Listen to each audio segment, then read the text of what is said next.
Princess cut kurti కుట్టమని మనకు ఒక customer అయితే తీసుకొచ్చారండి. ఫస్ట్ అయితే ఒప్పుకోవద్దు అనుకున్నాను, ఎందుకంటే బ్లౌజులు చాలా ఉన్నాయి. కానీ మన స్టిచ్చింగ్ ఛానల్ వాళ్ళు ఎప్పటి నుంచి అడుగుతున్నారు, ఏదైనా టాప్స్ మోడల్ టాప్స్ చూపించండి అక్క అని. సో అదే టైంలో వచ్చింది కాబట్టి ఒప్పుకున్నానండి. ఇంకా నాకు ఫాస్ట్గా వర్క్ అయిపోవాలని చెప్పేసి అంతా కూడా గమ్తో జాయిన్ చేస్తున్నాను. మన వాళ్ళు అడుగుతున్నారు అనమాట, గమ్తో జాయిన్ చేస్తే ఏమైనా ప్రాబ్లమ్ అని. ఏమీ ఉండదండి, మనకి ఖర్చుల్లోకి వెళ్ళిపోతుంది కదా. అటువైపు గమ్ము జాయిన్ చేసుకుని ఐరన్ చేసుకున్నామంటే ఎట్ ఏ టైము కింద ఐరన్ అయిపోతుంది, అంటే పైన క్లాత్ ఐరన్ అయిపోతుంది, కింద క్లాత్ ఐరన్ అయిపోతుంది, గమ్ము కూడా జాయిన్ అయిపోతుంది.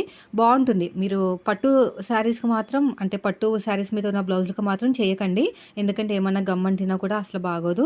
ఇవి నార్మల్ కాబట్టి నేనైతే అంటిస్తున్నాను. పట్టు శారీస్కి అయితే, అదే పట్టు శారీ మీద బ్లౌజులకి అయితే మాత్రం అంటించాను. ఎంతైనా అవి వర్క్ బ్లౌజ్ ఉంటాయి కాబట్టి గమ్ముతో జాయిన్ చేసుకున్నా కూడా పెద్దగా యూజ్ ఉండదు. సో ఇదంతా కూడా ఐరన్ చేసేసుకుని రెడీ చేసి పెట్టుకుంటే తొందరగా కుట్టేయచ్చు. కొద్దిగా జాయింట్లు పడతాయి, పర్లేదు. జాయింట్లు వేసుకుని కుట్టామంటే మనకి ఈజీగా అయిపోతుంది. వీడియో నచ్చితే లైక్ చేయండి. Thank you.